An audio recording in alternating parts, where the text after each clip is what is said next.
ये वक्त क्या है?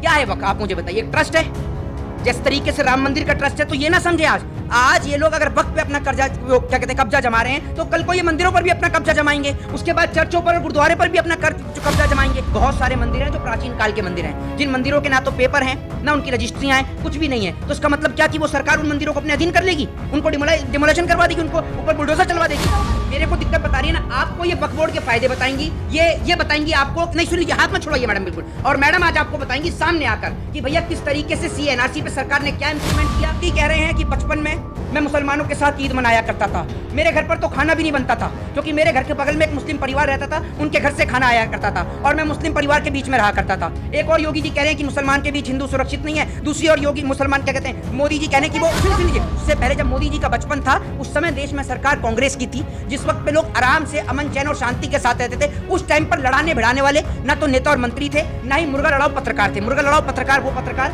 जो हिंदू और मुसलमान को लड़ाने का काम करते हैं। मोहित शर्मा, क्या लग रहा है, कहा जा रहा है कि वक्फ बिल पे कई संशोधन होंगे, अब चर्चा स्टार्ट हो गई है। पहली बात तो मुझे ये समझ में नहीं आ रहा, वक्फ बिल पर संशोधन और चर्चा वो लोग कर रहे हैं जो कभी ये कहते हैं कि मैं स्कूल कभी गया ही नहीं। जो स्कूल में जाने वाले लोग अगर वो चर्चा करें तो समझ में भी आता है। दूसरी बात ये है कि ये लोग ये कह रहे हैं कि वक्फ बिल जो है उसमें हिंदू लोगों को भी जगह दी जाएगी। एक और तो हिंदू परिवारों के घर पर बुलडोजर चल रहा है, उनके घर के बच्चों को जो है बेघर करने का काम किया जा रहा है। एक छोटी सी बच्ची जिसकी वीडियो पर सुप्रीम कोर्ट ने भी संज्ञान लिया और उस पर एक्शन लेते हुए कोर्ट ने भी अपना स्टेटमेंट दिया। आपने देखा होगा कि किस तरीके से वो अपनी कॉपी किताब लेकर भाग रही थी, और जितने भी अंधभक्त अपने कान को खोलकर सुने, वो कोई मुसलमान की बच्ची नहीं, वो एक हिंदू की बच्ची थी। जो आप कह रहे हैं ना, इस देश के अंदर जितनी तकलीफ का सामना आप लोग कर रहे हैं और आने वाले वक्त में करेंगे, मुसलमान को कोई तकलीफ नहीं हो रही है। सबसे ज्यादा तकलीफ है आपको है, आपके बच्चे के करियर को है। लेकिन आपको धर्म का, जातिवाद का ऐसा नशा और ऐसी अफीम आपको खिलाई गई है कि एक बार कोई कहावत है ना कि कुत्ते की पूंछ को भी 12 साल पाइप में रख लोगे, एक बार को वो सीधी हो सकती है। लेकिन ये अंधभक्त वो किस्म के बने हुए हैं जिनकी दिमाग में जाति, धर्म और मजहब से ऊपर कुछ समझ में नहीं आ रहा। प्रधानमंत्री मोदी की जमीन ले लेगी, उसके बाद उस भाई पर काम होंगे जो देश हित के लिए होंगे। पहली बात आप मुझे बताइए, वक्त क्या है? क्या है वक्त? आप मुझे बताइए। ट्रस्ट है, जिस तरीके से राम मंदिर का ट्रस्ट है, तो ये ना समझे आज ये लोग अगर वक्त पे अपना कर्जा क्या कहते हैं कब्जा जमा रहे हैं, तो कल को ये मंदिरों पर भी अपना कब्जा जमाएंगे, उसके बाद चर्चों पर और गुरुद्वारे पर भी अपना कब्जा जमाएंगे। मुझे एक छोटी सी बात आप मुझे बता दीजिए, बहुत सारे मंदिर हैं जो प्राचीन काल के मंदिर हैं, जिन मंदिरों के ना तो पेपर हैं, ना उनकी रजिस्ट्रियां हैं, कुछ भी नहीं है। तो इसका मतलब क्या कि वो सरकार उन मंदिरों को अपने अधीन कर लेगी, उनको डिमोलेशन करवा देगी, उनको ऊपर बुलडोजर चलवा देगी। होगा, दिक्कत क्या है? भाई देश हित में कुछ नहीं है, ये मैं आपको बता दूं। सिर्फ इस सवाल का आप मुझे जवाब दे दीजिए कि CA/NRC का एक बिल आया, उस पर सरकार ने क्या इंप्लीमेंट करी। मैं आपसे पूछना चाहता हूं, UGC यूनिफॉर्म सिविल कोड, उस पर क्या सरकार ने इंप्लीमेंट करी? मुझे इस सवाल का जवाब दे दीजिए। जिन्हें हर चीज से दिक्कत होती है, अरे आप कुछ भी लाए, आपके पेट में दर्द होना है, आपको दिक्कत। एक काम करिए, सुन लीजिए, आज मैं इंटरव्यू नहीं दूंगा, सुन लीजिए, मेरे को दिक्कत बता रही है ना, आपको ये वक्फ बोर्ड के फायदे बताएंगी, ये बताएंगी आपको। नहीं सुन लीजिए, हाथ में छोड़ाइए मैडम, बिल्कुल। और मैडम आज आपको बताएंगी सामने आकर कि भैया किस तरीके से CA/NRC पे सरकार ने क्या इंप्लीमेंट किया, देश में कितने लोगों को 15 लाख रुपए मिले, देश में कितने लोगों को रोजगार मिला, कितने लोगों को 2 करोड़ रोजगार मिला, कितने हवाई चप्पल वालों ने हवाई यात्रा करी, सारे सवाल का जवाब देंगी। ये कहते हैं ना मैं विरोध करता हूं। मैडम आइए जरा। नहीं, अरे आप इधर आइए ना, इधर आइए। मैं महिला से बदतमीजी करता हूं, अच्छा लूंगा, इधर आइए, दीजिए ना जवाब। मोहित शर्मा, सरकार कह रही है। सरकार आपकी रिश्तेदार है क्या? सरकार आपकी रिश्तेदार है? मोदी जी आपके चाचा हैं, फूफा हैं, मुमा हैं, दादा हैं, क्या हैं? देश की सरकार है, देश की सरकार। तो देश की सरकार है। देश की सरकार में इस संविधान में कहां पर यह लिखा हुआ है कि देश का प्रधानमंत्री सड़क पे खड़े होकर जनता को पागल बनाए? देश का प्रधानमंत्री झूठ बोले हैं? अरे फक्कर फकीर कहते तो हमें फक्कर। हाँ, मोदी जी नहीं, मोदी जी सबसे गरीब है, सुदामा से भी गरीब मोदी जी हैं, है ना? मोदी तो सुदामा से भी गरीब है, इनसे गरीब तो कोई है ही नहीं। दूसरी बात यह कि अब जो बात मैं बोलने जा रहा हूं, अंधभक्तों को इतनी तकलीफ होगी कि तुरंत अपनी अलमारी में, अगर आपकी अलमारी में बर्नॉल रखा हो तो निकाल के पहले लगा लें, उसके बाद मेरी इस बात को सुने, क्योंकि अंधभक्तों को बेहद तकलीफ का सामना करना पड़ सकता है। सुन लीजिए, अभी उत्तर प्रदेश के एक मुख्यमंत्री हैं, ठीक है, योगी नहीं, अजय सिंह बिष्ट। अजय सिंह बिष्ट जो है वो, उनका स्टेटमेंट आता है कि जो भैया 100 मुसलमानों के बीच में जो है वो एक हिंदू सुरक्षित नहीं है, ठीक है, या 100 हिंदू मुसलमान के बीच एक हिंदू सुरक्षित नहीं है, कुछ इस तरीके का स्टेटमेंट आया।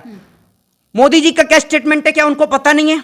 अब इन दोनों में से एक आदमी झूठ बोल रहा है, उस सवाल का जवाब मुझे अंधभक्त कमेंट बॉक्स में दें कि मुख्यमंत्री योगी झूठ बोल रहे हैं या प्रधानमंत्री नरेंद्र मोदी झूठ बोल रहे हैं। मोदी कह रहे हैं कि बचपन में मैं मुसलमानों के साथ ईद मनाया करता था। मेरे घर पर तो खाना भी नहीं बनता था, क्योंकि मेरे घर के बगल में एक मुस्लिम परिवार रहता था, उनके घर से खाना आया करता था और मैं मुस्लिम परिवार के बीच में रहा करता था। एक और योगी जी कह रहे हैं कि मुसलमान के बीच हिंदू सुरक्षित नहीं है, दूसरी ओर योगी मुसलमान क्या कहते हैं, मोदी जी कह रहे हैं कि वो सुन लीजिए, दूसरी ओर मोदी जी कह रहे हैं कि वो मुसलमानों के बीच में ही रहते थे।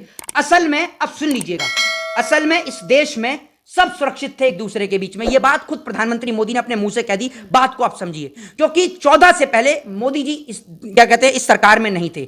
उससे पहले जब मोदी जी का बचपन था, उस समय देश में सरकार कांग्रेस की थी, जिस वक्त पे लोग आराम से अमन चैन और शांति के साथ रहते थे। उस टाइम पर लड़ाने भिड़ाने वाले ना तो नेता और मंत्री थे, ना ही मुर्गा लड़ाओ पत्रकार थे। मुर्गा लड़ाओ पत्रकार वो पत्रकार जो हिंदू और मुसलमान को लड़ाने का काम करते हैं। आप जैसे लोगों को शर्म आनी चाहिए।